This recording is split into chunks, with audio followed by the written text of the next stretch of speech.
What's up, everyone, and welcome back to this week's episode of Outside the Arena with Mac and Griff. I'm Griffin Senek, joined by my co-host, Mac Rommel, and today we're bringing you another week of kind of an NFL rundown. We liked how it went last week. We really enjoyed that, and we're sticking with it for this week. We couldn't get a guest on. We're still working really hard. We think hopefully in the near future, things are going to start to heat up, and we're eventually going to start having guests on almost every week. But for now, we're just going to keep doing this format and doing what we enjoy. And hopefully you guys are enjoying it too. So, Mac, you ready to get the show on the road? I'm excited. I'm ready. Where do you want to start today, Mac? I'll give you the choice for what topic you want to hit first. So I want to ask you, do you want to do fantasy or actual week 2 to start off? And then I can decide from there. Let's start with some fantasy. I'm down to start with some fantasy. All right. So how about some players you like, some sleepers, anything like that? What do you like? Yeah, so I think this week in fantasy is going to be an interesting one. Obviously, there's a lot of current injuries going on. Michael Thomas was just ruled out. Kenny Galladay's been ruled out, I believe. Chris Godwin already all ruled out. So that's going to play a general big role. Kittle too. Sorry, what'd you say? Kittle too. Kittle too also has been ruled out, yeah. So I think that's going to play a big role in this week's options at wide receiver. So for me, all those guys, I think, the obvious guys who replace them, like Mike Evans, Marvin Jones, Emmanuel Sanders, but I think there's more to that. I feel like with the team like the Saints, you're going to be looking at a guy like Alvin Kamara for a big week, or even a Jared Cook, I think, is going to have a really nice week for them. Mm-hmm. For the Lions, you could also look at Hawkinson, Danny Amendola, also those running backs I think will be more involved. And with the Bucs, I think they're offensively amazing, but I do think Mike Evans is going to have a pretty big game.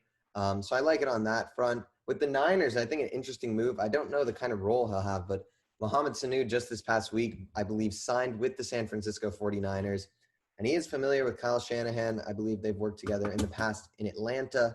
So it should be interesting to see what happens there. The options are very thin. So if Sanu does suit up, it honestly could be an interesting player to watch. I'm not sure I'd quite start him, but if he is available in your league, I might honestly pick him up. I think he's a good player to stash. What about you, Mac? Who are you liking this week? This week, I'm going to have to go with Robert Woods. He torched my Dallas Cowboys last week, and didn't really like that. He was really off the start, a big part of the game plan. And now they're going against Philly. Of course, they have plenty of injuries. And, of course, Darius Slay, their new addition, who's really good. But I still think he's going to have a really, really big role this week in the offense. Like last week, we saw him really get involved, especially in that first drive. In the bootleg game, he was getting – I think he may have had 40-plus yards just that first drive alone. He was great. He got a touchdown, and I expect nothing less from him this week. He's due for another big week. They just got to keep the same formula that they had against the Cowboys and put that with the Eagles, and I think he'll have a great game this week. No doubt. He also – I forget if you mentioned – I just blanked out for a second, but he did also just grab that big extension, so he's going to be there for a while. I don't know if you mentioned that, but he is going to be there, and he did have a great week.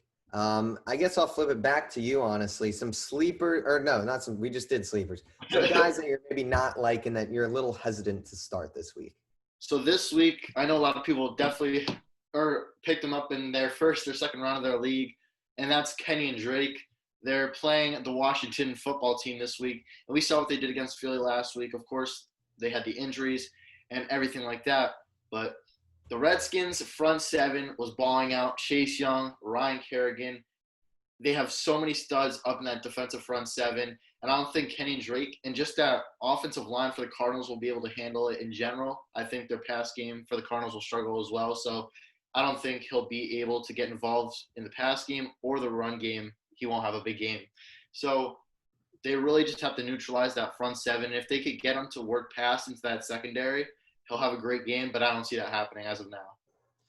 I'm going to go for another running back. I'm not loving David Johnson this week. He is going up against the Baltimore Ravens. And while they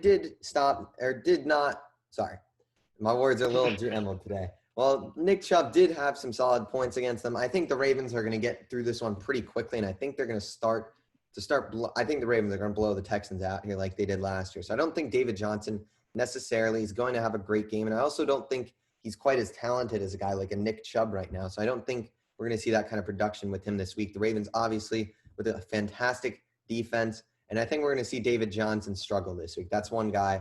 Another guy, though, that I'm not 100% sold on this week is Melvin Gordon. He's going up against the Pittsburgh Steelers. I don't believe Philip Lindsay is playing, so that is in his favor.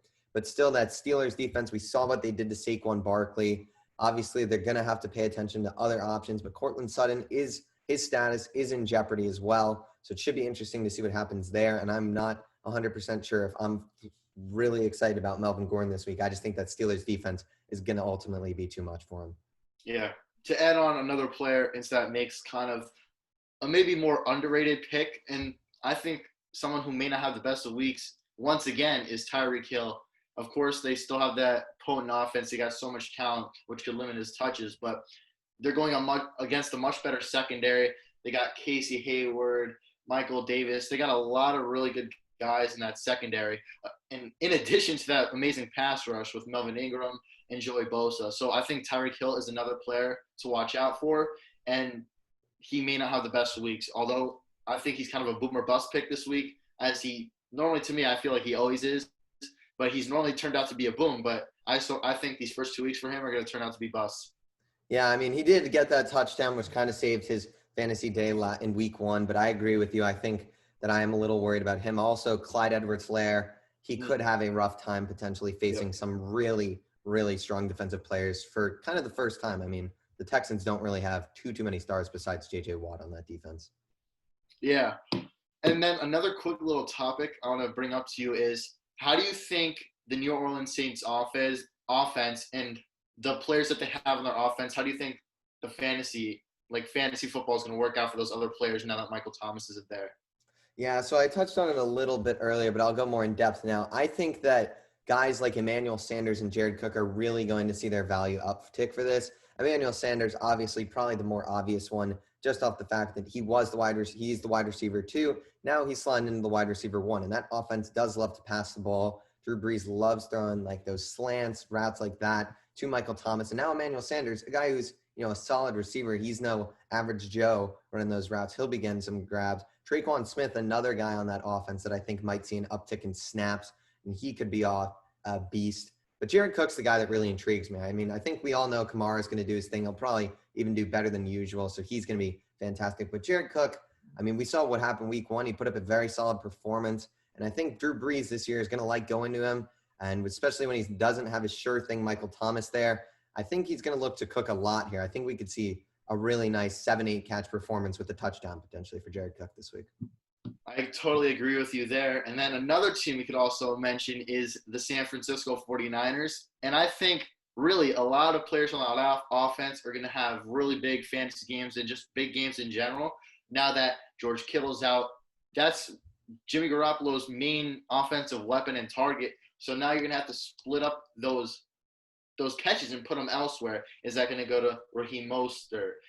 Like any other player there, Brandon Ayuk, they also got in the draft, so he could have a really big game as well. So these are some players to look out for, and I think really you can't go wrong with any of the starters on their offense this week. I think they're going to have a big game, especially against the Jets. They're bound to have a big game in general to begin with. But now that George Kittle's out, a lot of these second and third string wide receivers, I mean, not third string, but second and third wide receiver, they're going to be really good this week.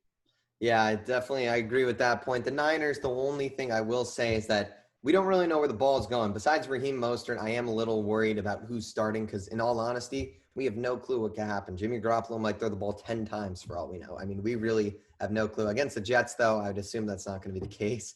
But it should be interesting to see what happens with the Niners. Well, I guess that could potentially do it. Do you got any more fantasy questions you got in the bank, or? That was really it. I think those were some good points to touch upon. So if you want to get right into actual NFL stuff, we could do that. I think we should get right into the actual NFL stuff.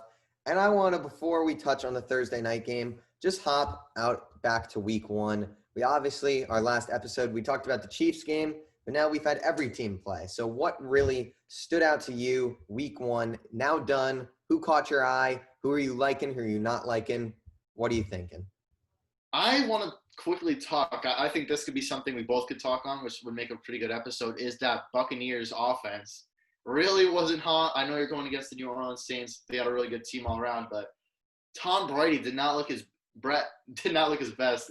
Kind of got tongue-tied right there, but 2 interceptions, One of them wasn't his. The pick six, I think that was really all on him. He wasn't making the best of reads, kind of inaccurate with the ball and kind of rushing things. And as Bruce Arians said, he was surprised by the performance, not just by him, but the entire team. Exactly what they planned for the Saints to do to them, that's what the Saints did, and they couldn't do it. They couldn't stop it. The Saints were just a better team. And I think you guys prepared for it exactly how you wanted to, and you guys couldn't execute. So I think that's kind of a big problem for the team, that they're not working together and not able to execute on a high level. Yeah, I definitely was a little underwhelmed by that performance from the Bucks. I mean, you can talk about saying Mike Evans was a little banged up, and he's never really fared well against Marshawn Lattimore, so he was kind of a non-factor. He only really had that one catch for the touchdown, but you can't really make excuses. Brady did not look his best. He wasn't finding his weapons. The run game was not there. Ronald Jones, he was okay. He wasn't excellent. Leonard Fournette got in there, didn't really do too much. So we got to see what's going to happen, because something's got to happen. Their O-line, it is a solid O-line. There should be a solid run game, and I think we're going to see over the course of the season Leonard Fournette become more of a key part of that offense. I think not using him is just something that is so – it just doesn't really make sense for the team. No offense to Ronald Jones. He's just not Leonard Fournette, though. He just didn't – and until he really shows the world that he's this guy Bruce Arians has been hyping up, then I don't think he deserves a starting spot, because he got a superstar back there in Leonard Fournette, who's got like 6-7 carries. I mean, that can't really happen. And the Saints defense is a solid defense. They've got great players there. So I'm not going to fully hit the panic button on the Buccaneers yet. Their defense was not looking amazing, in all honesty. That was the only thing I think you can really attack. But yeah, Brady this week, he's going to have to step it up. We're going to have to see what happens, especially against Carolina, a defense that the Vegas Raiders really put to sleep. So this week will be a big tell, I think, of how that Bucs offense is going to fare this year. Yeah, it's going to be a really good game. It's to look out for, a really big game. And then also to piggyback off of Leonard Fournette, let's talk about his old team in that game, the Colts and the Jaguars. I did like some things I saw from the Jaguars, and then on the other hand, I didn't like some things I saw from the Colts. Kind of the opposite of what most people expected. There are good things from the Jags and bad from the Colts. Phillip Rivers did not look good at all. Really bad game. I think kind of like piggybacking off of Tom Brady, they made it seem like it was more of the scheme that they were in that led to their success. It was very weird to see. And then on the other hand, for the Jaguars, I really liked what they did on defense. C.J. Henderson, he may even be the top rookie this year. I think so far from the first week, it's been between him and Chase Young. Chase Young obviously had 1.5 sacks, but C.J. Henderson had the interception. And I watched this video on NFL's YouTube channel, and they really went through and nailed everything about C.J. Henderson in that Week 1 game. He was balling. He was making plays all over the place, and he was really making Phillip Rivers struggle. He was breaking up the ball a lot, and he was limiting his number one weapon in T.Y. Hilton. And I think that was kind of a key point for the Colts in their struggles of C.J. Henderson locking their main weapon down. So this week, if they're going against whoever T.Y. Hilton's going against, as long as he has a little bit of a better game, we could see improvements and see things that Colts fans were hoping to see from the start. Yeah, I agree.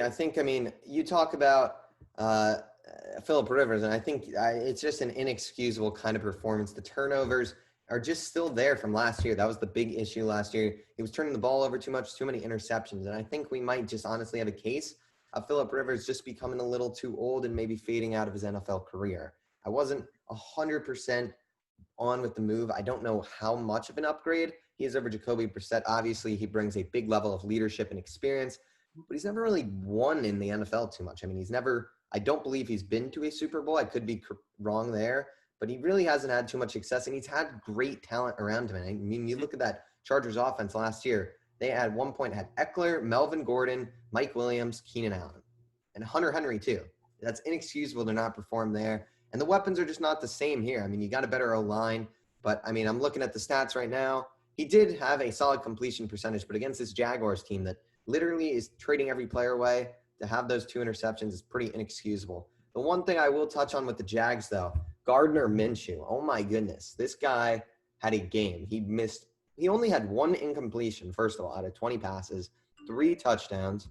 I mean, what's not to love about that? I mean, this guy threw a great game, and he said they're going to regret the day. I don't know if he said this, but he said something along the lines of he's going to make sure that the Jags, if they move on from him and draft a quarterback, that it's not going to be the right decision. And I think we really may have an interesting season here on our hands if Gardner Minshew can pull something special off.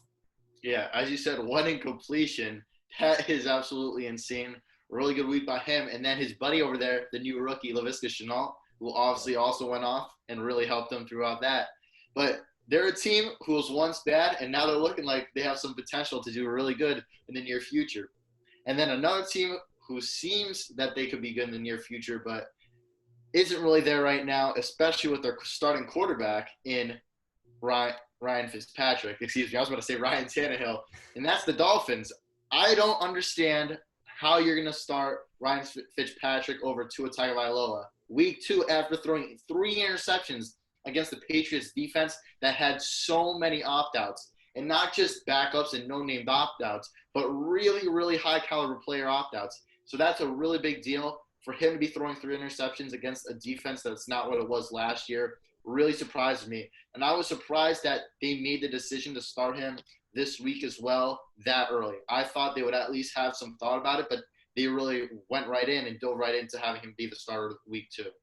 Well, I'm going to disagree with you here. I think it's the right decision. I mean, I think with the Dolphins, you're looking at a team right now that they're not trying to go for it this year. They know their window is probably not going to be this year. The talent's not really there on offense. I mean, you look outside of Devontae Parker and Mike Gesicki, the offense really doesn't have too many weapons. And I think they want Tua to really learn the offense, make sure he's 150% before they send him out here, because there's no rush. I mean, you look at the team, I just don't see them competing regardless of Tua. They brought all these new defensive guys in. They're not going to have the chemistry quite yet. So I think I kind of touched upon this, I believe, last week, but I just think it's going to take time with them. And I don't think this is going to be their year. I don't think they're going to be in the playoffs this year, but I think next year, and I hope at some point that, Tua does get the chance this year, because I think he should get reps in games just because that's helpful, but make sure he's healthy, teach him the offense. And with the Dolphins, I just don't think there's a rush. So I understand the move.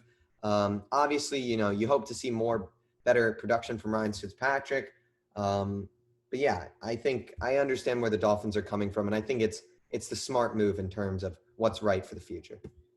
Yeah, I do agree with some of the points you made, but I just don't really see how, if you want to build for the future, you got to develop your quarterback into with Patrick Mahomes, he was backing up Alex Smith, but Alex Smith was a quality starter up to that point. He was a really good starter, one of the better quarterbacks in the league up to that point and at that time.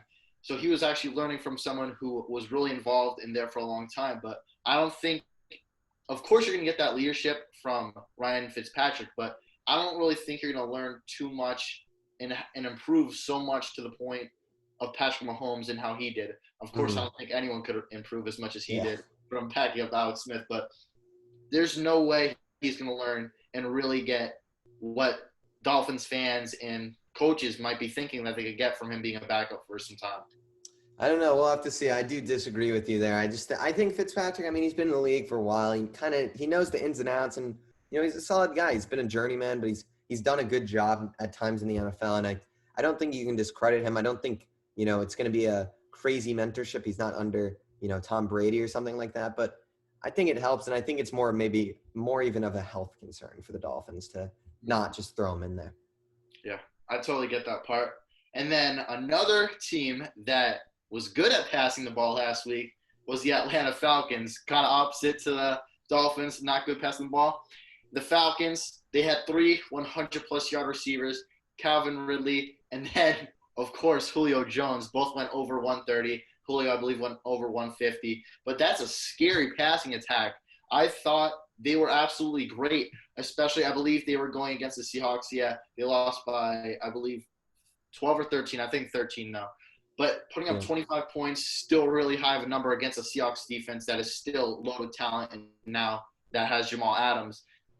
They were amazing on offense, and I loved what I saw. Todd Gurley had a decent game as well. Not the best, not the worst, but he was good. He was really good for them and a really big help, and I think that kind of drew some of the defensive attention to him, leaving the receivers to make some big plays and go off. And I think this is an offense that could really be potent and potentially carry them to a wild card spot? I think the Falcons are a very interesting team. I agree. I think their offense, the one thing I will say, they were down a lot, so it kind of just became some garbage time scores and yardage. But at the same time, I mean, Matt Ryan is a fantastic quarterback, and he did a great job of getting the ball to. I mean, 3 receivers to have 9 catches over 100 yards each is incredible. And I think Hayden Hurst, the guy who only had 3 catches, will get more involved in the pass game too. So I think there's going to be a lot of passing. I think that offense is fantastic. And I agree with you on the Gurley point. I liked what I saw from him. I think that should be about his role, kind of a 12 to 15 carry night, gets 50 yards, and probably gets a score. I think that's what you want from Todd Gurley. I'll touch on the defensive side, though, which is where I think this team is scary. Outside of Keanu Neal, or not scary, but I'm scared for, I'll say. Mm-hmm. Yeah, outside of Keanu Neal, Dante Fowler, and Grady Jarrett, there's really not a playmaker or two that, are super exciting or talented. You see their secondary get attacked. DK Metcalf went off. Chris Carson had a really nice game. Russell Wilson threw the ball really well. So I think that's a big issue for them is on terms of the defensive side of the ball. I just don't think their team is quite there yet and quite ready to compete and potentially be in a playoff spot, especially when you got teams like the Saints and the Bucks and even Christian McCaffrey and the Panthers. I mean, their offense looked pretty solid week 1. So I think defensively, they've definitely got to improve, but offensively, they can keep up with any team in the league. So I definitely think they're a team to keep your eye on. And definitely, I mean, with the expanded playoffs, I think this could be a team that could definitely squeeze in there. Yep, I agree. And I hope, and of course, they hope too that AJ Terrell could turn into that superstar defensive player that they would like to have. So with that, I'm not sure where you want to lead off from here. I think those were some key games from week 1. I'm not sure if there are any other games that struck your attention.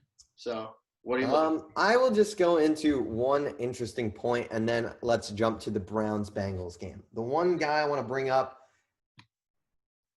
is what the hell happened with Saquon Barkley. I mean, we saw a really rough game from him week 1. I mean, he kind of had a game like this last year where it was like, I believe he had 15 carries for 6 yards. And I mean, look, the Giants O-line's not quite there yet. Obviously, they've got, rookie Andrew Thomas. It was first NFL start. They've still got missing pieces all over the place there. But for a guy like a Saquon Barkley, I think this is an inexcusable start. I mean, I understand they were stacking the box a lot, but the Giants then just got to do a better job of drawing up plays to get him in better spots. They've got to start fooling the defense instead of just having him run up the middle every time because it wasn't working. He wasn't getting yards, and I just think bad playing calling, and it just didn't set Saquon up for that good a job. And I think with Saquon, I mean, we might be seeing that. I don't believe he was worth that second pick in the draft. I know Giants fans will say, who else would we have taken? I mean, we're happy with Daniel Jones now. I think you potentially could have traded back and gotten a solid defensive star there. I think the defense is still lacking for the Giants, and I just don't believe Saquon. I know he's a star and he's all great, but to put up a performance like that to me is inexcusable for a guy who's being considered the second running back in the league. I mean, you're not seeing Christian McCaffrey or Ezekiel Elliott or Alvin Kamara or Dalvin Cook put up performances like that. So that's an inexcusable performance for me. Yeah, I totally agree with that. And you'd think that they would be a lot improved, of course, getting Andrew Thomas. And then you're adding Jason Garrett, the former Cowboys head coach, who had a lot of success with running backs, and bringing that scheme over. You'd think with that great offensive line in Dallas, of course, they're bearing a lot of injuries, which has kind of started the downfall of that offensive line. And then having Zeke, one of the best backs in the NFL, you really think that they'd be able to build up this team and do something similar to the Cowboys. And I was expecting that from this offense this past week.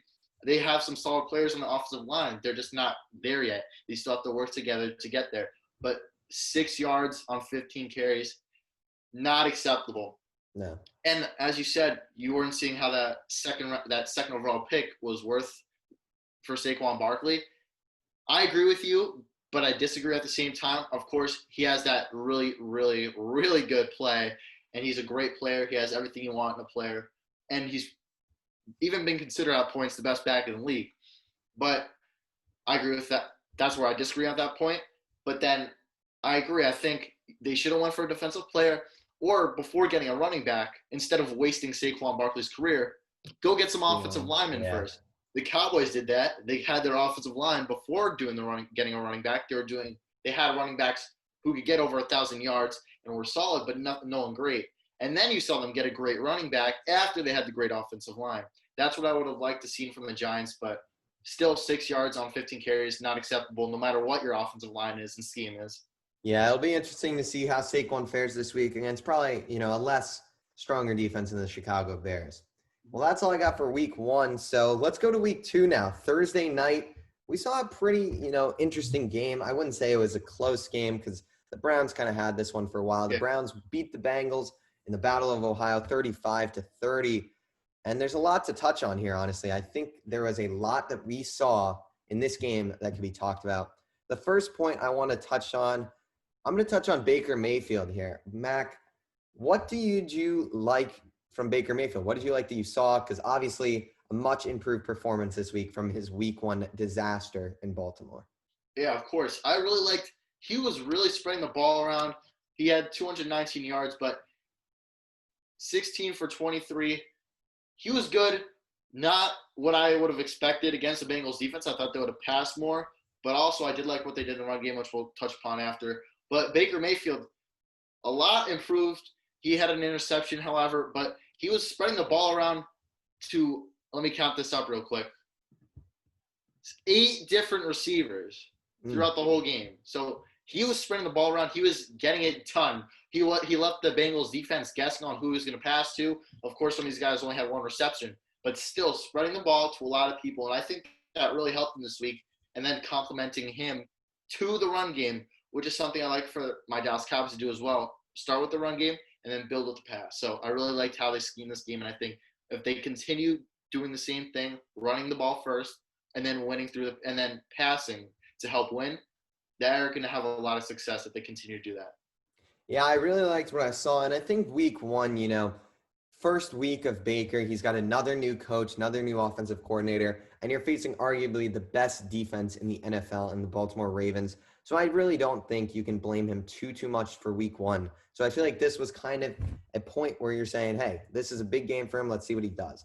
And he performed. He looked great out in the play action, which is something that Kevin Stefanski, we all know, loves to run from his time in Minnesota. And he looked great in it. We saw that bomb to Odell. He hooked up with Austin Hooper a few times. He got Jarvis involved. And I really liked him being able to scramble out of that pocket, find receivers, set his feet, and throw on the run. I think that was the key for Baker Mayfield, and that he needs to be able to do that because out of the pocket, he's a pretty solid passer, but can he scramble on the run and make the plays? And we saw that on Thursday, and I think that was super important to see.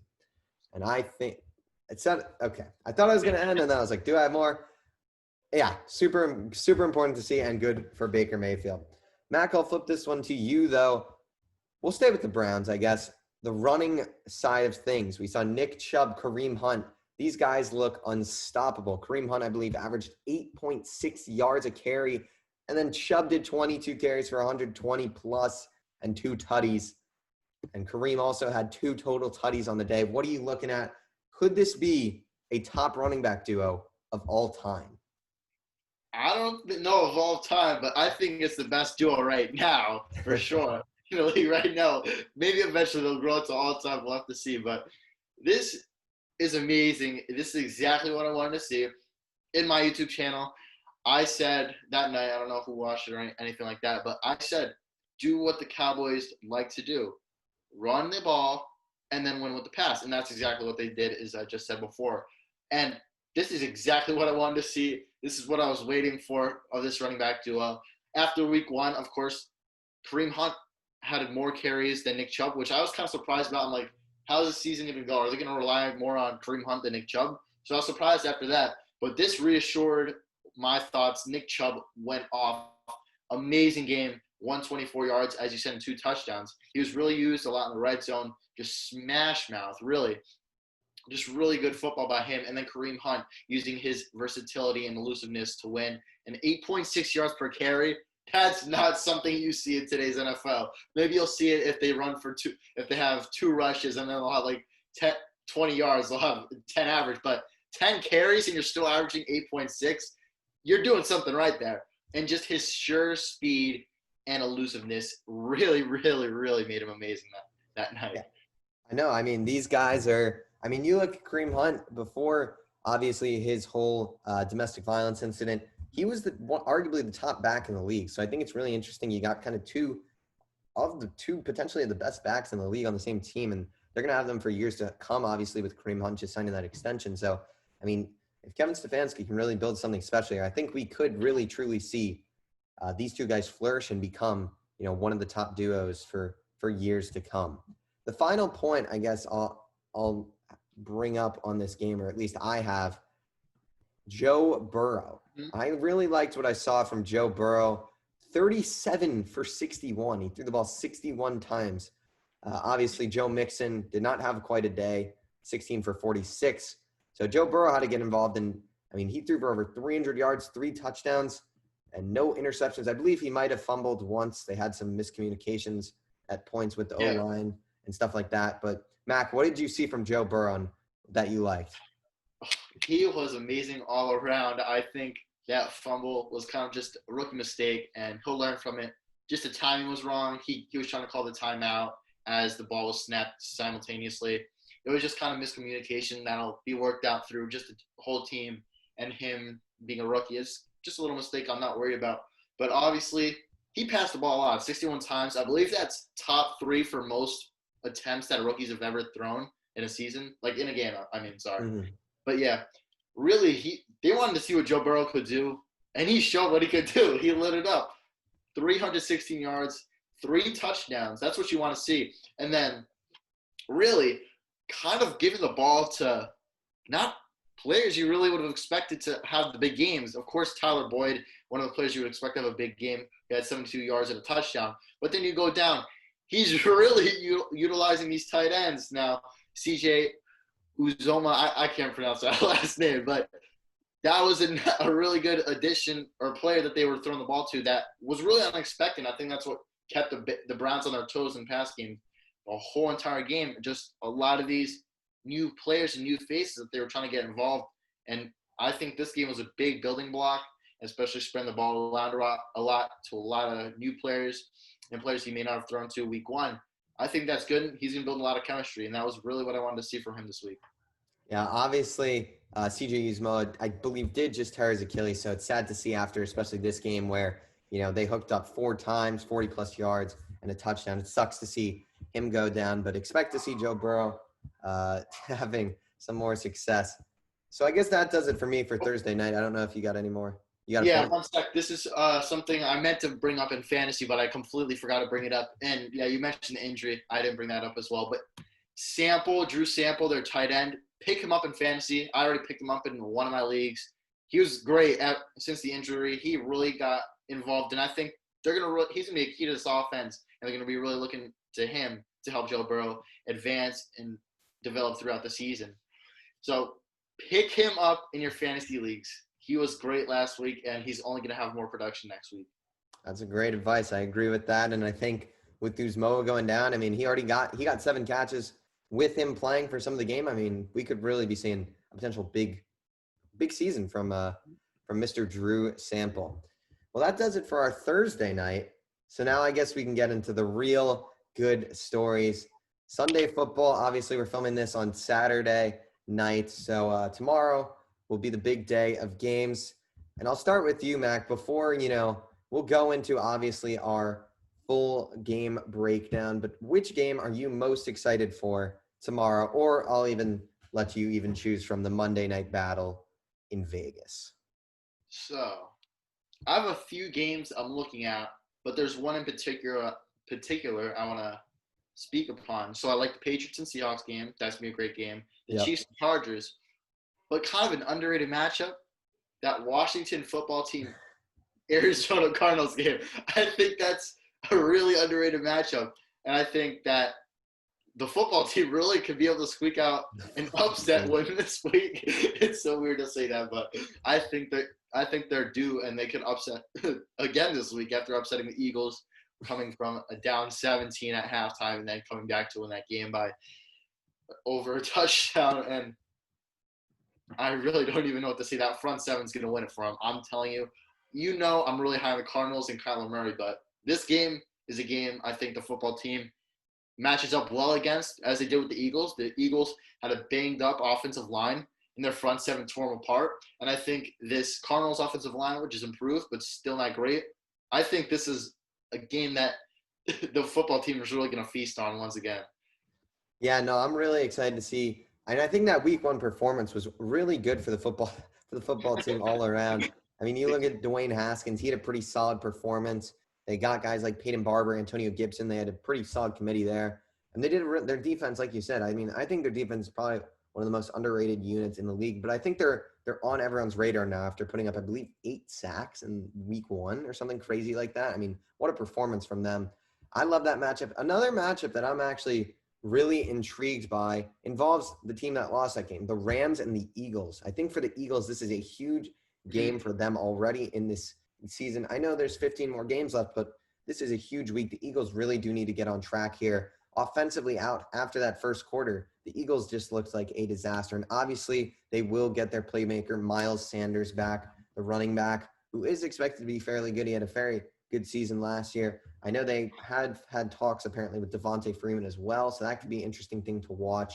But I feel like the Eagles for this game, it's a big game for them to win. And on the other side of the football, the Rams, I mean, they had a great week one win against your Dallas Cowboys. They look great offensively, pretty solid, and defensively, they look very good as well. So I think it will be interesting to see if the Rams can maybe keep their momentum. I think the Rams are, overall a very solid football team that, I was surprised they make the playoffs this year. And with the expanded, I feel like the Rams are in a good position to win and win this game and potentially go to the playoffs. Yep, I agree with you there. This is going to be a big game. I do think the Rams are going to win it. I think they're going to go 2-0, but we'll touch more upon that later. But their defensive line, I think, is going to really have a good game against the Eagles' offensive line. Of course, they're getting Lane Johnson back, but still not 100%. They're getting Miles Sanders back, not 100% still. So what are they going to look like? Is Lane Johnson going to still be able to protect Carson Wentz as much and as well as he did prior to being hurt and injured? And then Miles Sanders, is his production still going to be there? Of course, he's a great player, but how's he going to play after this injury? I think a few weeks down the line, those are two players that are going to be really good. But I think as the football team, how I said they're going to win with their defensive front seven, I think the Rams are going to win this one with their defensive line as they did last week versus the Dallas Cowboys.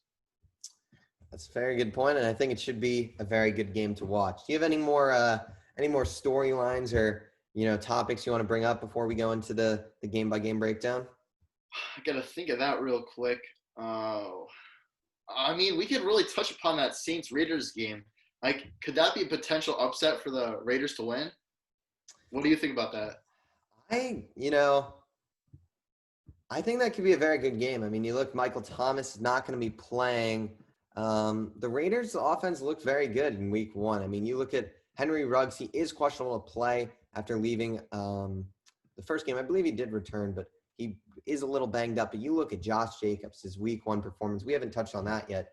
3 touchdowns, 25 rushes, 93 yards. So the yardage isn't superb, but he got the ball a lot. And it's clear that John Gruden is going to feed this guy. So against the Saints, obviously a very solid, front seven. They've got Cam Jordan there, Demario Davis in the linebacking core. So it'll be interesting to see what happens there. But Josh Jacobs, I feel like, is the playmaker to watch in this one. And I think he'll determine the outcome of this game, in all honesty. Yeah, I agree. I think the Raiders do have a very good chance to win this one. I think this will be a close matchup. I think this game could be decided. Either team could win. I think it's going to be around 3-ish points that the team will win. Because that Michael Thomas loss is huge. Of course, they got Damon Arnett in the first round, the Raiders did. But this is an offense, as you said, with Josh Jacobs. They're really trying to win through him. That could potentially tear up the Saints defense. Unlike the Buccaneers, they weren't able to get it done. But I think the Raiders are just a differently built team and different scheme team that once they're in the red zone, just give it to Josh Jacobs and he'll score a touchdown. That's how I feel. And then that key player that I'm looking out for this week in that game is Henry Ruggs. If he plays, I think that could put them over the top to potentially win this game. Last week, he ran wild and free on that one play where he got 40, 50 yards. I don't remember exactly. But he just won with sheer speed. He was just great. Really good speed to find the open holes. And I think if he's there this week, that's going to be a really good player to watch out for versus the Saints. Yeah, I think it should be a great game. One thing I want to potentially see more out of the Raiders is to look more Darren Waller's way. I feel like he was a little underused week one. I feel like they could use his talents a bit more. So I guess we can kind of get into our game by game breakdowns and our predictions if that's sounds good with you. Yeah, let's get right into it. All right, so let me share the screen real quick. And as we did last week, we're just going to go through each game, give our winners, give what we like, maybe some potential storylines, and maybe we'll even throw in today a fantasy guy to watch out for in this game. So I'll start with you, Mac. Giants, Bears. What are you thinking? So the Bears obviously got their win last week versus the Lions. They did get lucky with that last play with why can I think of his name? But DeAndre Swift. DeAndre Swift, yep. He dropped it wide open in the end zone for the win for the Lions. But the Bears, really good defense. As always, we all know they got Khalil Mack, Eddie Jackson, Danny Trevathan. They got so many good players on the team. And then the Giants, they're really looking to build. Their defensive line did do really well last week. And then offensively, we saw, of course, Saquon. And then Daniel Jones had some not rookie mistakes, but they reminded me of some rookie mistakes he had last year. But I did like the glimpses of hope that the Giants provided last week. They were going against one of the better teams in the league, most underrated teams this year in the AFC. And I think the Giants are going to be able to squeak out a win here. It's going to be close and I think low scoring, but I think the Giants are going to get it done. And Sterling Shepard, for me, I think could be a good player this week to look out for. And then hopefully, as well as Evan Ingram, hopefully he could get back on track. He hasn't been the most consistent player, and he hasn't been the player that the Giants have wanted since coming into the league. Yeah, I'm going to agree with you here. I like the Giants in this one. The Bears, to me, are just offensively, I just don't believe they don't really have anything special outside of Allen Robinson there. I mean, I feel like the Nick Foles start is starting Nick Foles, I should say, is still a little questionable. Mitch Trubisky looked all right. I didn't think he looked really too great week one. But I agree. I think the Giants are going to squeeze out the win here. I liked what I saw from their defense, even though they did give up some points. I felt like there was probably the most aggression and, desire to kind of get the job done from that team. I mean, when someone caught that ball, we saw everyone kind of clog to them. And I feel like they were aggressive defensively. Sure, they don't have the best players defensively, which I think accounted for the Steelers putting up some points. But I think with the Bears offense, I think the Giants D is actually going to be able to do a pretty good job. And my guy to watch out for here is Darius Slayton. I like Darius Slayton's week one a lot. I feel like guys kind of overguard Sterling Shepard. We'll see who the Bears kind of decide to attack. Probably Saquon will get the main focus, obviously, of the offense. So I feel like Darius Slayton could be in for another solid week. Yep, I totally agree with you. And I guess after that, we both have our eyes on the Giants for that game. But for the Rams-Eagles game, who do you have your eyes on for this one? I'm going to take the Rams here. I'm just a little worried about the Eagles. I've said kind of in some off-air discussions with other people, I just don't love the Eagles. I haven't loved the Eagles for the past few years. Offensively, I mean, Carson Wentz is all right. I'm still not sold as him as being a superstar quarterback. I just don't think he's shown it. I mean, it might also be the fact that he literally has no wide receivers that are really studs on that team. I mean, outside of Goddard and Ertz, who are phenomenal tight ends, and I think will be the guys to watch for here. I really don't think we're looking at the Eagles as an offensive powerhouse. They do have Miles Sanders, so I think that'll be a factor. But I just love the Rams here. I mean, I think the Rams are going to be able to counter Miles Sanders here, and I feel like you got Jalen Ramsey, so he's going to take it out of factor someone in that offense, whoever they decide to kind of have Ramsey work with. And I love the Rams offense, and I think Malcolm Brown could be in for another big week. But he's not my guy to watch. My guy to watch here would be Robert Woods, like you kind of touched on earlier. I think he's going to have another solid week here. Darius Slay, we'll see who he guards, but he might honestly flip-flop between Kupp and Robert Woods. I don't think he's going to necessarily have one specific matchup. So I'm going to like the Rams here, and I like Robert Woods. I agree with you. I'm going to go with the Rams there. Eagles, they do have some good players there, especially at the tight end position in Ertz and Goddard. Really good. Of course, they're always getting involved, those two tight ends, but aside from those two tight ends, no one really at the wide receiver position gets involved in the pass game. They haven't had a 1,000-yard receiver last year. And then they got Jalen Reagor in the draft last week. He only had one catch, 55 yards. From a first-round rookie who you drafted to be a key piece in that wide receiver group and who you had high expectations for. You picked him over Justin Jefferson. So there's something you liked about him here. And to only get him one catch, that's a little shaky for me. So there's definitely something there that they're not liking from him. But you drafted him. You obviously have to like him. So get him more involved, and that could really help. Of course, Jalen Ramsey could be the potential matchup he's against. And then Rams, of course, Robert Woods, as you said, he's my player to watch out for. I love the Rams. Robert Woods, exactly what they did last week is what they're going to do this week, and they're going to do every single game because they do the same thing, and they do the same thing on offense every week, almost every play, every drive, and they still win. No team could stop it. So I don't see them taking a step back from last week versus the Cowboys. They're going to win. Yeah, it should be very interesting to see the new stadium, SoFi Stadium. What a nice stadium. I'll just touch on. I mean, that from the scenery shots they showed, LA's got a great stadium. I mean, that looked beautiful. Well, we'll go to Falcons Cowboys here, and I'll start with you. I have a feeling I know who you're going to pick, but I don't know because the Falcons you did say you liked. But what do you got? The Cowboys are coming home for the first time this year to that probably the second best stadium, probably the second. I would say. I mean, we haven't seen the Vegas one. We'll see that on Monday night, but it's in the top two of discussions for stadiums for sure. What would you say, Cowboys Falcons? What are you thinking? So, oh man, this is really tough for me. I'm like still deciding as we're speaking. Oh, I'm gonna go first. Do you want me to go first? I think I'll just pick. I think I'll just go with my gut here. I'm going to give the Cowboys this win, and it's not going to be easy. It's not going to be easy. I gave the Cowboys a win last week, and I did not like really anything I saw from the last week, aside from Aldon Smith. Dak had great accuracy. Zeke kind of showed us that speed from 2016. It really looked similar to how he played last week, but really, no one was great last week for the Cowboys. But they were still able to keep up and keep close with the Rams. Of course, that 4th and 3 decision instead of kicking the field goal was big, which could have sent the game into overtime.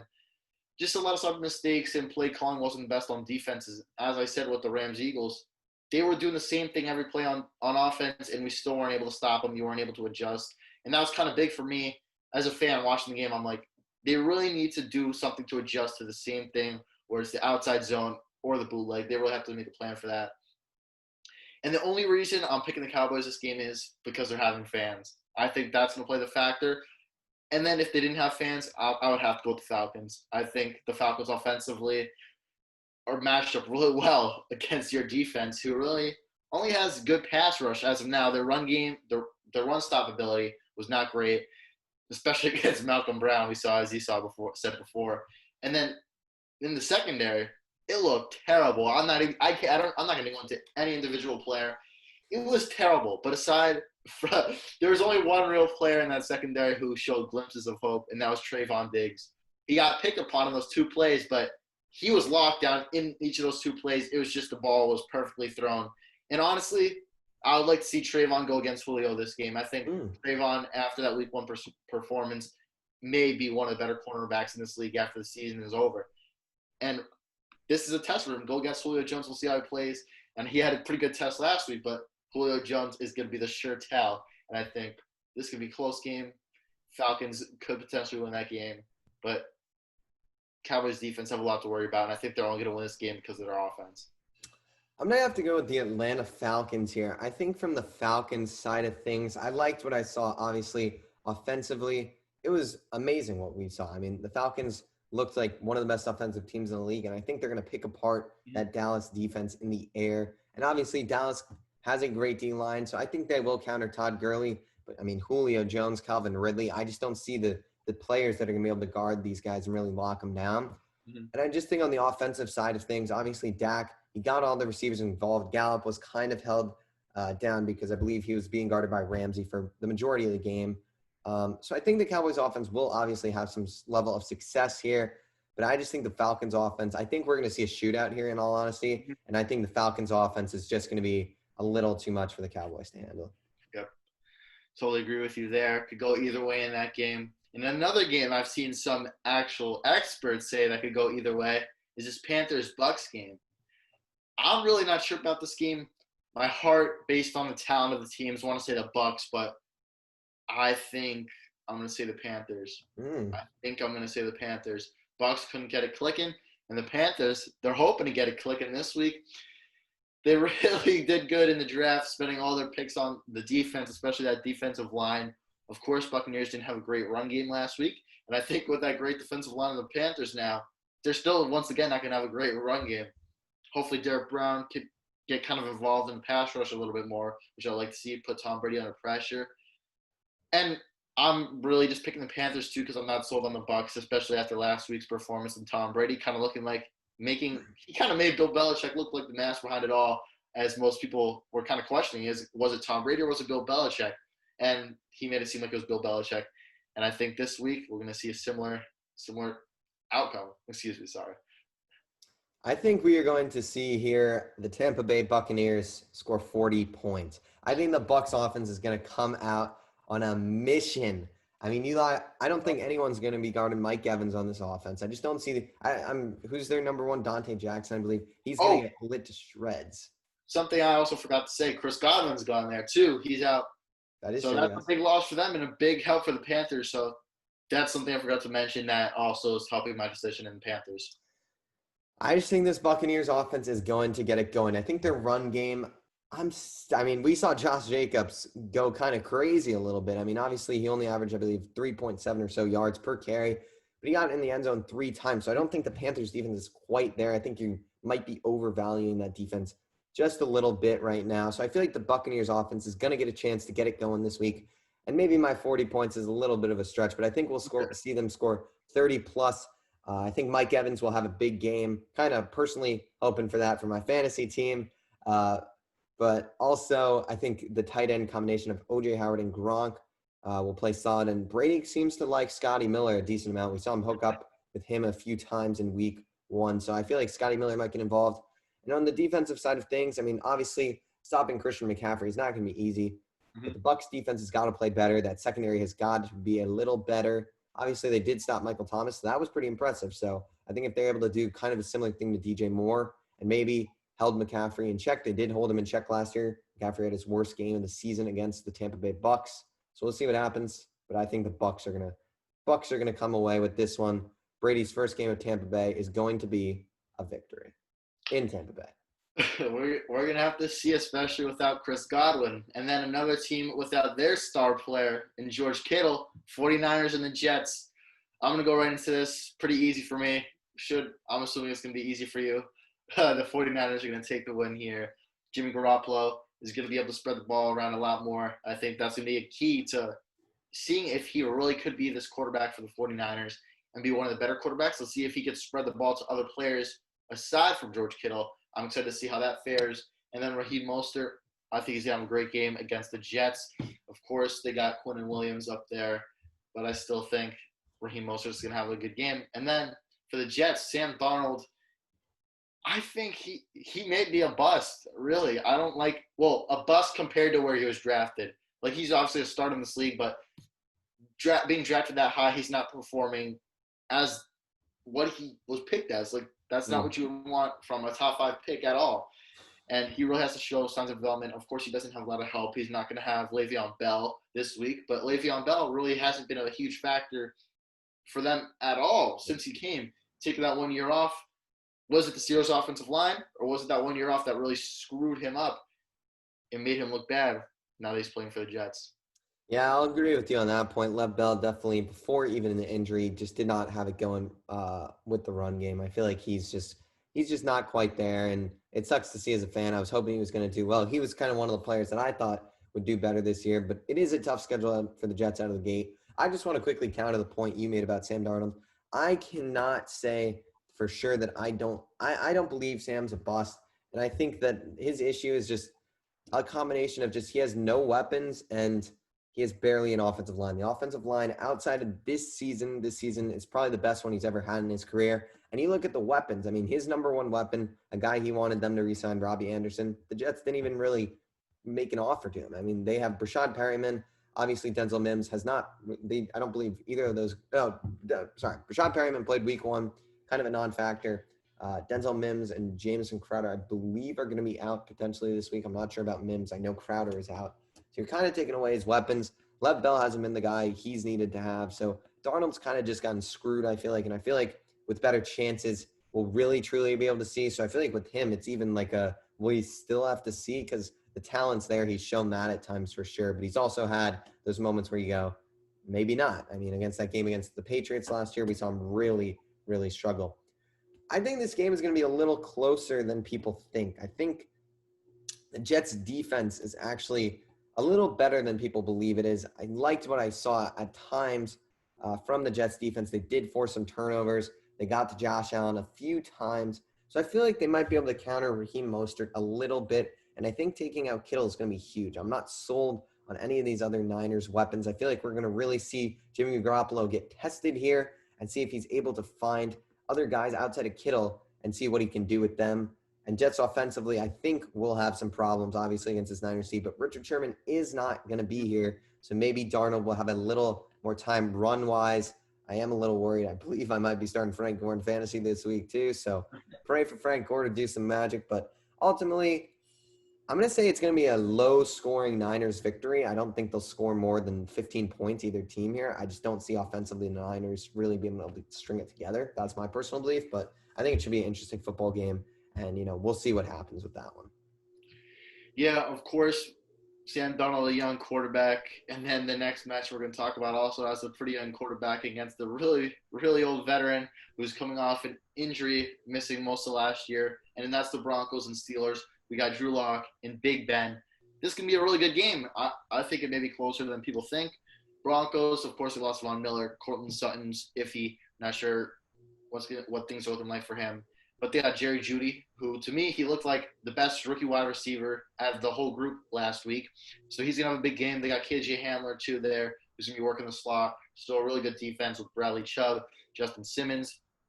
And then the Steelers will obviously have one of the best defenses in the NFL with Minka Fitzpatrick, TJ Watt, Bud Dupree, Joe Hayden, just the list it goes on, yeah. Yeah, so Cam Hayward, I don't know if you mentioned him. Yep, I didn't mention him, but yeah, forgot about him. I'm going to give the Steelers this win here. I think that defense is really going to be able to stop the strength of the Broncos, which is their offense. I think the Steelers' defense is much better than the Broncos' offense. It's going to be a close game, though. Although I think the talent for the Steelers is much higher than that of the Broncos, I still think it's going to be a really close game. And I think Drew Lock is really developing as a quarterback, kind of finding his role in this offense and just working with what he has, which I really like from him. And I think he could be one of the better quarterbacks in the league in a few years once he develops a little bit more. And then the Steelers offensively, Benny Snell had a pretty good game last week against the Giants. So I'm looking forward to seeing him play against the Broncos, of course, with a good defensive line. But Big Ben, 3 touchdowns last week. He had a good game. He had a really good passer rating, too. I think it was like 117 or something like that. But Big Ben did kind of look stiff to me. I don't know what he looked like for you, but he did have a good game, but he looked stiff. He didn't look like the really big play, Big Ben that we used to once saw. And Steelers fans, this may not be a game that you guys should be really over your heads about. This can be a close game, so be ready. But I do think you're going to get this win, but this could also go either way. Yeah, I like your analysis here a lot. I'm going to touch on some of it. I mean, I agree with the Big Ben. I feel like he's kind of just hit the point where old age has hit him. He also just hadn't played for a year. So I feel like he's just not going to be what he once was. And, he doesn't have Antonio Brown anymore. He does have Juju, who looked very good week 1, but he's not Antonio Brown. We'll say that. And I agree with you. I love the Broncos. And I feel like the factor in this game is going to be the Broncos' run offense. Obviously, without Phillip Lindsay, I feel like with Phillip Lindsay, that run offense is really something to watch out for. Could rival the duo of Chubb, Kareem Hunt even. I don't know if it's quite there, but solid running duo. But I'm going to give the Steelers the win here too. I feel like that Steelers defense will be able to shut down the Broncos offensively enough to the point where, if they put up 20 plus points, I feel like the Steelers could be in a spot for a nice victory here. Yep. Speaking of that run game, of course, you said they have potential to be one of the best running back duos in the NFL.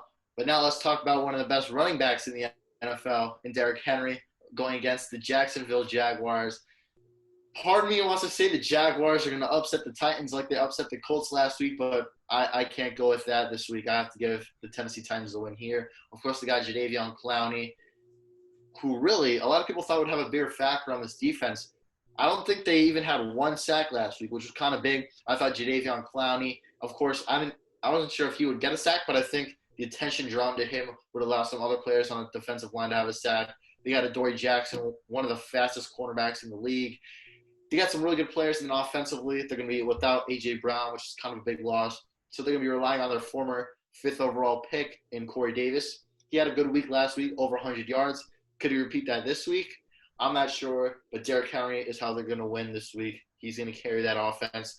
And the Jags, I think if C.J. Henderson can really lock up Corey Davis, the Titans really don't have elite players there in the receiving core now without A.J. Brown. But I think if you lock down Corey Davis and force the run and then kind of commit to an 8-man box, that could really seal the deal and make it a close game or a potential upset.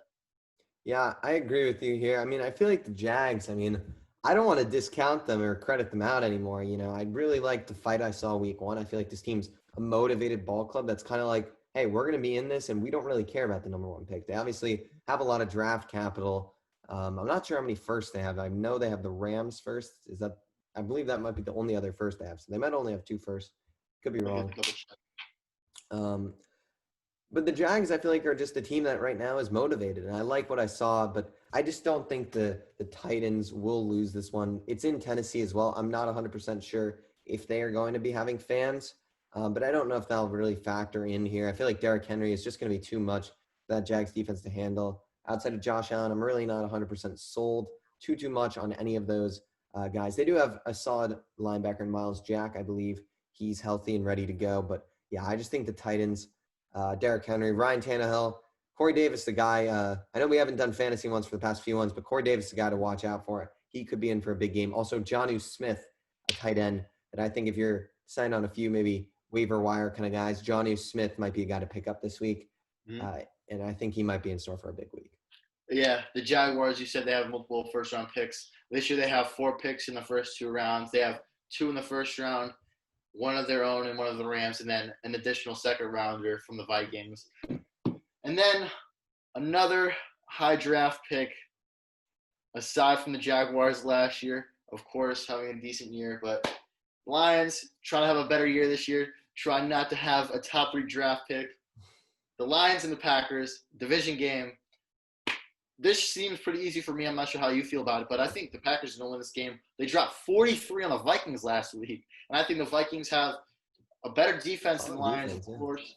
But the Lions do have some players there that are good. Of course, they got Jeff Okudah, top 3 pick. Is he going to be healthy this? I know he was out week 1. I'm not sure what his injury status is. I'm not sure. I could check that real quick. Let's see that. Jeff Okudah injury status. Lions not expected. Okay, well it says he wasn't expected last week. I'm not sure about this week. Here's the injury report. Let's see. Once it loads, week 2 injury report. Let's see. Is it what? And of course it's not showing. Okay, Jeff Okudah was a full participant in practice, so that's looking good. So he's going to make his debut this week. That's going to be big for them. I think if he could lock up Devontae Adams, that could be a key because Devontae Adams, obviously, great game last week, kind of saved and really put me over the edge in fantasy with over 40 fantasy points. But I think, of course, Jeff Okudah is going to have a great game. And then the Packers, offensively, Aaron Jones did look good last week.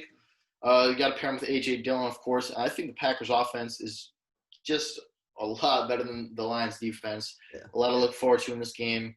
And then I didn't touch upon this, but the Packers defense is Darius Smith and Preston Smith. I think they're going to get in the face of Matt Stafford a lot this week. Yeah, I agree with you. I don't feel like this one is going to be too close. I feel like you talk about – I'm excited to see Okudah play. I feel like he's going to be a superstar in this league. So that's one thing I'm really excited to watch. But I think Aaron Rodgers is just – we've seen – in week 1, I just think we're seeing him that he's playing with the chip on his shoulder. He's got this attitude. They just brought in Jordan Love. They didn't go and get a receiver. They didn't get a guy that he could have thrown the ball to. They got a guy who's going to be backing him up, which I think made Aaron Rodgers say, hey, I'm still here and I'm still at the top of my game. We saw week 1. He is at the top of his game. He looks like one of the best quarterbacks, if not, he had probably one of the best week 1s out of any quarterback. So I think we're seeing him play with the chip on his shoulder. And I just don't know if that Lions defense is quite there yet. Obviously, we saw Jamie Collins get ejected for bumping in the ref, which was not the highlight. Kind of defines the Lions and who their franchise is. But yeah, I feel like the Packers will kind of wipe the floor with this one. Yep, I agree. Packers going to have a great game. And now let's talk about another big arm aside from Aaron Rodgers, and that of Josh Allen. The Bills, of course, playing the Miami Dolphins, divisional game. This seems pretty easy for me once again. I think the Bills are going to win this game. Really good defense. Ed Oliver, Tre'Davious White, who got the big and huge contract very shortly ago, not a long time ago. They got some good players on defense, of course, one of the best in the league. And then offensively, they added Stephon Diggs. But I don't think that wide receiver core of the Bills is going to win this game. They're going against one of the best of cornerback groups in the league, if not the best. I think they could be the best in Byron Jones, Xavier Howard, and Noah Igbinoghene. They got really good defensive backs here. I think the Bills are going to have to win this game through I don't know, Devin Singletary. I was thinking the wrong name. I was about to say David Montgomery, but he's on the Bears. I don't know why. But the Dolphins, Ryan Fitzpatrick, of course, we talked about him before. I don't think he's gonna have a great game once again. They're still trying to get to it to develop and learn, which I understand, but I don't think Ryan Fitzpatrick's gonna have a great game. Hopefully I'm getting my words confused today. But they should have a pretty good game this week, the Bills. Yeah, I agree with you here. I think the Bills will win this one. They looked good week 1. The only thing I would say is Josh Allen did have some fumbles, but he also was like doing some weird dives and stuff like that. I mean, I'm not too worried about Josh Allen. I agree with you, though. The Dolphins quarterback group kind of makes them in every game and in the essence because that passing game could become completely shut down. You're potentially taking out 2 of the guys. I feel like Diggs is a risky play this week in fantasy. He's a guy I'm staying away from personally. But yeah, I agree. I think the Bills will still get it done. I feel like that defense is just going to be too much. I don't think the Dolphins really have any playmakers outside of Devontae Parker. You can argue Mike Gesicki. I feel like he's not really necessarily a superstar playmaker quite yet. I feel like Devontae Parker, Preston Williams too, another solid option. But with Ryan Fitzpatrick back there, I agree. I feel like the Bills should have a good week. Bills D in fantasy could be a nice start, in all honesty, to play. Mm-hmm. And I think Bills D. And then, so from that really good defense we were talking about, now to a defense that didn't have the best of weeks last week, and that's the Vikings giving up 43 against the Green Bay Packers. They're playing the Colts, who did not, as we said before, they had a terrible week last week against the Jaguars. Really, they got upset. No one was expecting that. Phillip Rivers didn't look great, and I don't think he's going to look great against the Vikings defense, who, of course, has a really good defensive line. And then they got some good corners there in Mike Hughes and then Cameron Dantzler, who I thought was going to be a really good corner. And he played it right last week, but trying to see a little bit more from him. But the Colts should be able to have a little bit of a better passing game, of course, not going against what looked to be an elite number 1 corner in C.J. Henderson. So T.Y. Hilton should have a better game, which should open up this offense a lot more. And then the Vikings, they still put up 30-plus points against the Packers. I think they could put up at least 28 in this game, and they should easily be able to get the win. Yeah, I agree with you here. I mean, I think the Vikings defense, they had a terrible week 1. You look at some of the playmakers. I mean, outside of the cornerback room, which I think is their weakest part on that defense, you got guys like the best middle linebacker, arguably, in the NFL with Eric Kendricks. Hendricks or Kendricks? Kendricks, that's what I thought. Eric Kendricks. Anthony Barr's still there. I believe he's healthy. I'm not 100% sure, though, on these guys' health status. Harrison Smith, Yannick Ngakoue, he was missing in some parts of the game, I know. Probably still working in with the game plan. Daniil Hunter, I believe, was having some injury issues before. I don't know if he played. Hopefully he'll be back. But I agree. I think the Vikings offense, we started to see signs of it in the second half in the garbage time. Adam Thielen got involved. Dalvin Cook got some touchdowns. And I feel like Dalvin Cook didn't even really get going. So I feel like Yeah. Colts do have a solid D line, but I think we'll see a nice Vikings victory this week. Yeah. And next, to piggyback off that game, we have a game that I said was my upset for the Look at week. these 4 o'clock games. Let me just interrupt you. I mean, this last week, the 4 o'clock games, I mean, they were solid, but I feel like these could be, I mean, Washington versus the Cardinals, Ravens, Texans, Chiefs, Chargers. I mean, we're in for some good football at 4 o'clock. Yeah. You got some good teams there. In each game, you got the Cardinals, of course, versus Washington, the Ravens versus the Texans, and the Chiefs versus the Chargers. So a lot of really good teams here to look out for. But then we're going to talk quickly about my upset of the week, which I mentioned earlier, and that's between the Washington football team and the Arizona Cardinals. As I said, I loved what Washington did week one. They had a slow start offensively and a kind of slow start defensively as well, giving up 17 points and then not scoring any points at all. But then this week versus the Cardinals, I'm expecting Terry McLaurin to have a much bigger game. And then I think the Washington front seven is going to pick apart that Cardinals offensive line. I think Washington has arguably one of the best defensive front sevens in the NFL, and the Cardinals will not be able to handle that. Of course, adding DeAndre Hopkins, he really showed his worth in that they won that trade last week. But man, Washington is going to have a field day against this offensive line, and I'm excited to see what they have in store. I'm going to go with the opposite here. I like your pick of the Redskins, and I think the Redskins are going to be a fun team to watch this. Oh, sorry, the football team. Excuse me, everyone. The football team will be an exciting team to watch throughout the season, but I'm going to go the Cardinals here, and just for a few reasons. I think you look at the Eagles team, the receivers, I mean, the oh my God, the football team secondaries really didn't have to do too much. They kind of just had to lock down Ertz, and Goddard had a big game, so I don't think they really stopped him. And I think you look at that Cardinals receiving corps of DeAndre Hopkins, superstar receiver, arguably the best in the NFL. Christian Kirk is there. He didn't have too big a factor in the week one game. Larry Fitz and Kenyon Drake, too. I think those options are just going to be too much in the passing game for the Washington team to handle. I just think the Cardinals, I mean, they picked apart the Niners defense, and I think the Niners defense is better than the Washington defense this year. So I'm going to like the Cardinals here, and I think their defense showed a lot of heart week one. I mean, they put down solid performance. They were not able to stop Raheem Mostert, so you got to wonder if Antonio Gibson or even Peyton Barber could get it going, but I feel like those guys are not quite there yet in terms of being there. Maybe Antonio Gibson, could be his breakout game, though, in all honesty. But I'm going to take the Cardinals here. I just think offensively they will be able to get it going, and defensively they will be able to get the job done. Good points you made there. And now kind of fitting in perfectly with the team we're just talking about, we got the Texans and the Ravens. Of course, the Texans, they got David Johnson from the Cardinals, and the Cardinals got DeAndre Hopkins from the Texans. Sorry, I was about to get tongue-tied. I keep getting tongue-tied today for some reason. I don't know why I'm getting confused, but I'm going to pick the Ravens to win this week. Should be a no-brainer. Texans defensively, not great as well. Offensively, they showed they couldn't get it done against the Chiefs. And these are two very similar and high-powered offensive teams that the Texans have gone against and now are going against the Ravens. So the Ravens should really have a good game. I think the Ravens have a better defense than the Chiefs, so they should be able to neutralize the Texans a lot more.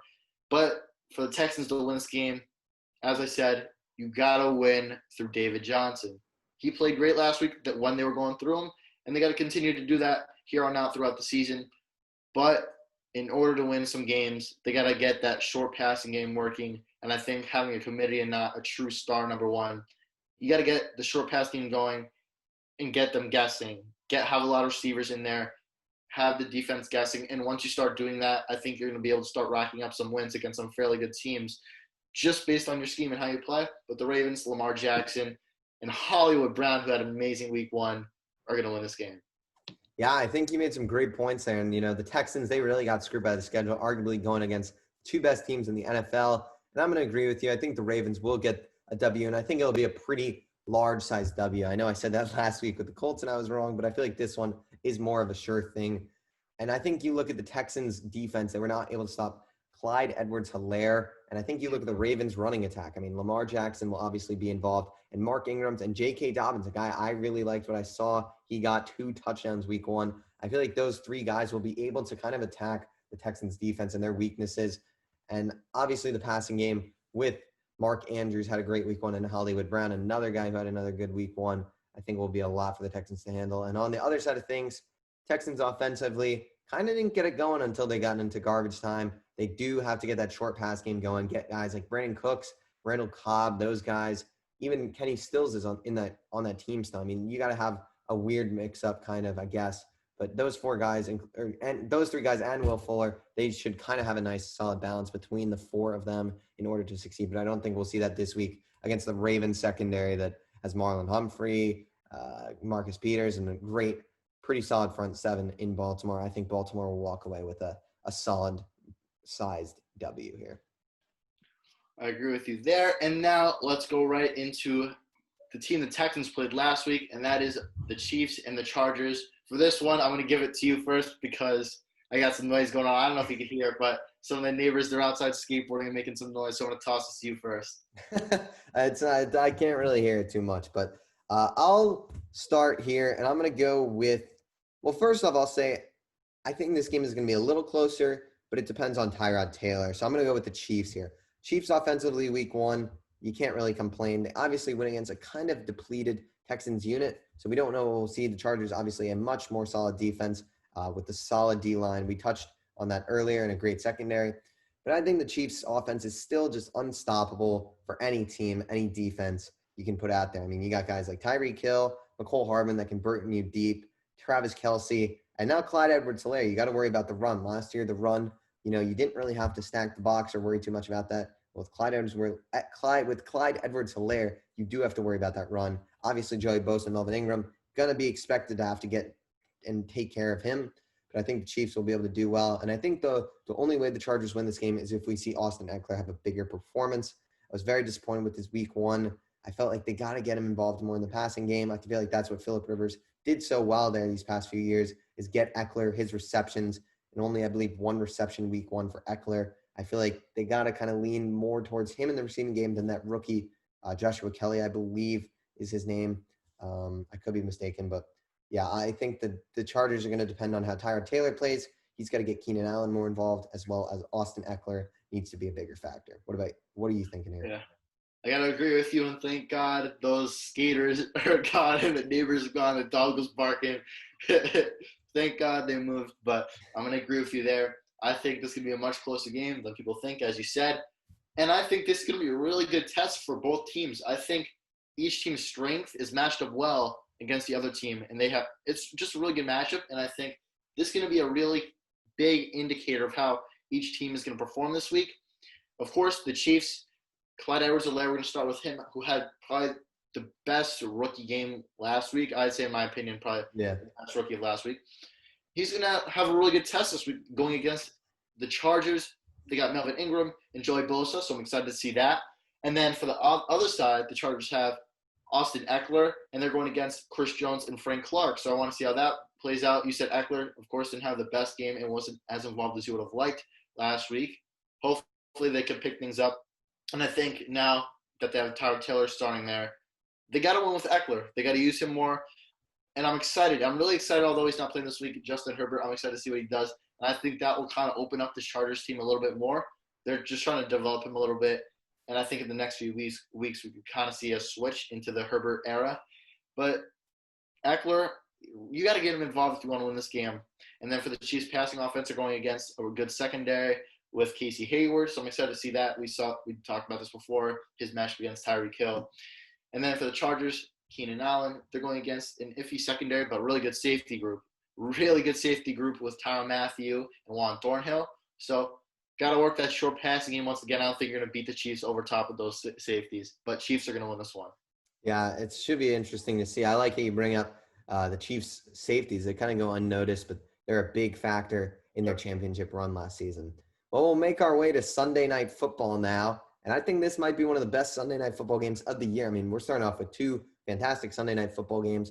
Last week, obviously, the Cowboys and the Rams, and this week, the Pats and the Seahawks, a rematch of that Super Bowl, I forget what number, maybe 48? No, I don't remember the number. I I can don't never know the number, remember but the that numbers. Super Bowl, obviously the infamous Super Bowl, where they threw the ball at the 2 yard line or whatever.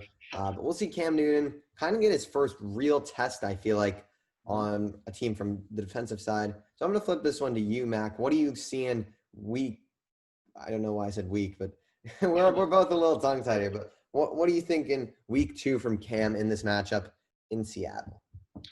I'm going to give the Seahawks this win. Of course, they're not going to have that home field advantage with the fans that they used to have, but I think the Seahawks are much better, and they're much better than, of course, the Dolphins, who the Patriots previously went against.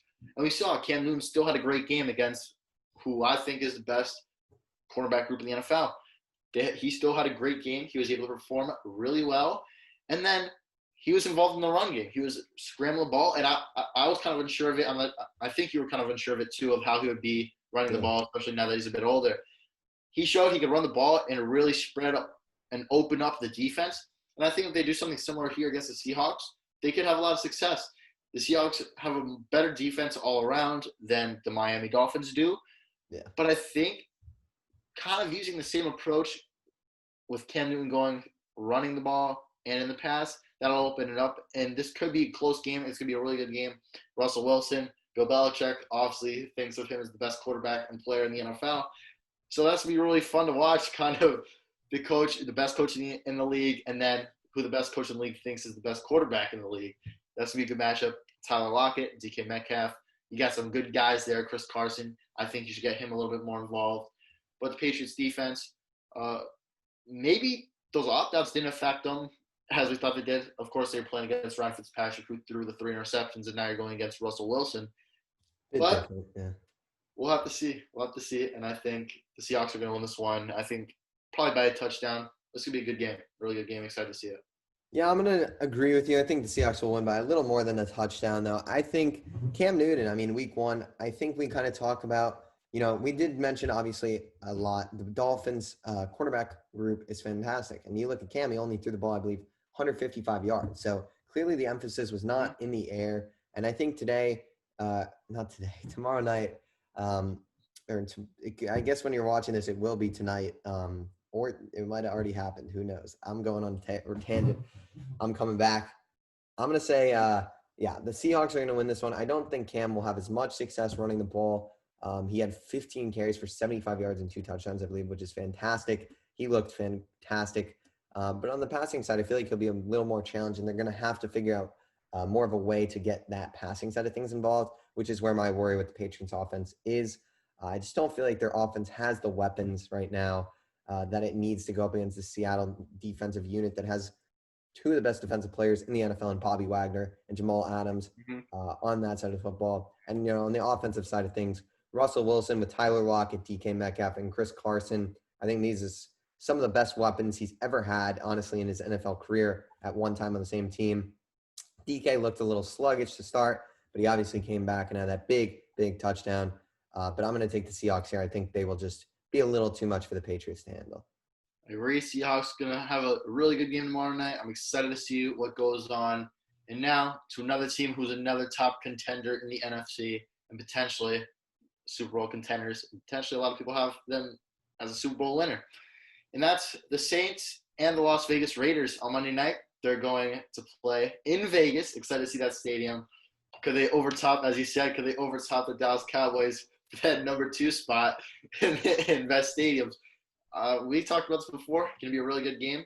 Josh Jacobs averaged 3.7, I think, right? Yeah, 3.7. So I think they're going against a little bit of a better defensive front in Cam Jordan, Marcus Davenport, and then you said, why can't I think of his name? Mario Davis. Yeah. Of course, he's the linebacker, but still has a really good impact in the run. And then in the secondary, this is kind of what I'm excited to see. If Henry Ruggs plays, how could he fare against the secondary who has Marcus Williams, Marshawn Lattimore, Janoris Jenkins, who looked pretty decent last week. So I'm excited to see how that works out. I think Jenkins, too, is on there, too. Yeah, I forgot about that addition from the Eagles, stealing him away. Yeah. He really hasn't lost a step the past 3 years. He's keeping it consistent.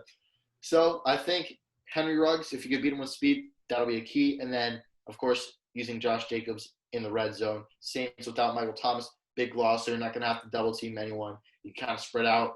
and focus more on Alvin Kamara, which I think they should do to win this game. But I'm going to get the Saints to win this week, and it's going to be a close game and a very fun game to watch.